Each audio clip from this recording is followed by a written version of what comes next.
Le 8 juillet 2016, Népal sort son plus grand classique, le morceau Malekal Mort.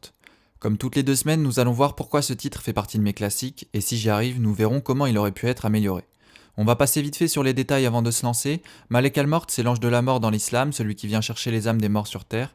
Je crois pas que ce soit une référence au groupe Malekal Mort, composé de Mala, Issaka et Brahms, qui font partie des fondateurs du collectif 9 de I. Seulement, Népal et ce groupe s'inspirent de cet ange de la mort pour les noms.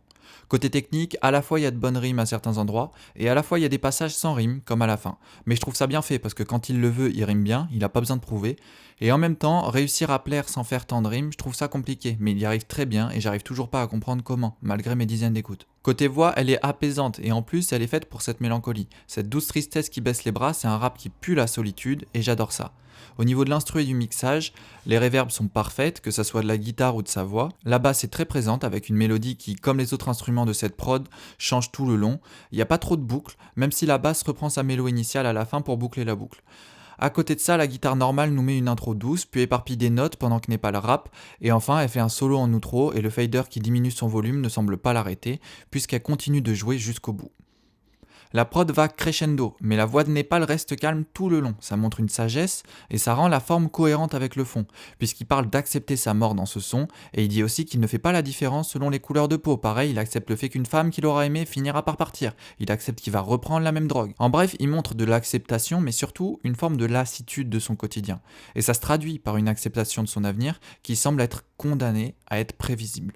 C'est marrant parce qu'au début de ce son, il se montre déterminé, rebelle, puis il se lasse de tout ça. En fait, il est blasé dès la 5e ligne, quand il dit « ou c'est peut-être la nature humaine ». Comme s'il baissait les bras alors que 5 secondes plus tôt, il faisait le rebelle face à ces mêmes personnes. Il a l'air fatigué, et ça le rend légèrement fataliste. Selon moi, le morceau est séparé en 3 parties, même s'il n'y a qu'un seul couplet. D'abord, il parle de lui et ses potes en disant « on », ensuite il parle de lui en disant « je » et il se projette en s'imaginant le moment où il aura accompli son projet, sa destinée, appelle ça comme tu veux, et enfin il reprend le « on » en combinant les premières et deuxièmes parties. Je veux rester sur ça 2 secondes parce qu'il y a quelque chose d'intéressant. Dans la première partie où il parle de lui et ses potes, il ne parle pas de la mort. Dans la deuxième partie, il se plonge totalement dedans en disant qu'il pense souvent à Malekal Mort. Et dans la troisième partie, il nous dit que tant qu'il est en vie, il fait comme s'il s'en tape. Je trouve que ça montre un aspect de sa personnalité. Seul, il pense beaucoup à la mort, mais dès qu'il est avec des gens, même si c'est ses amis, il fait comme s'il y pensait pas. Il essaie sûrement de pas plomber l'ambiance, mais ça doit pas être que ça. Il place juste une référence subtile à la mort, enfin je crois, quand il rend hommage à Salimo, que je connais pas, en disant qu'ils vont finir par se revoir. Donc si Salimo est décédé, ça sous-entend qu'ils vont se revoir au paradis. Népal a une mentalité pessimiste, puisqu'il ne parle que du négatif ici. Donc il a une mentalité pessimiste dans ce son, bien entendu.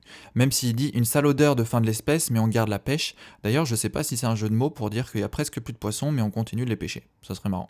Bref, là où je veux en venir, c'est que cette mentalité est toxique. Et c'est pas moi qui le dis. Sur la cover de la compilation 2016-2018, sur la pochette de ce projet, il porte un foulard, ou peut-être que ça a un autre nom, avec écrit dessus Mental Toxicity. Ça montre qu'il en était conscient. Ce qui est triste, c'est que quand il dit « et tant que le bateau reste à flot, je fais comme si je m'en tape », on voit bien qu'il essaie de fuir ses pensées en faisant semblant d'en avoir rien à faire.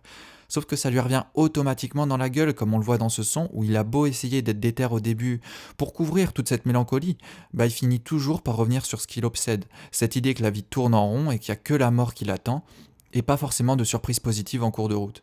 Forcément, quand tu vois la vie comme une succession de cycles, même si ça t'aide à accepter les événements comme on le voit aussi avec Nekfeu dans Les Étoiles Vagabondes, qui a une mentalité très proche de celle de Népal à ce moment-là, je trouve, cette question de cycle, elle te pousse aussi et surtout à te dire à quoi bon ?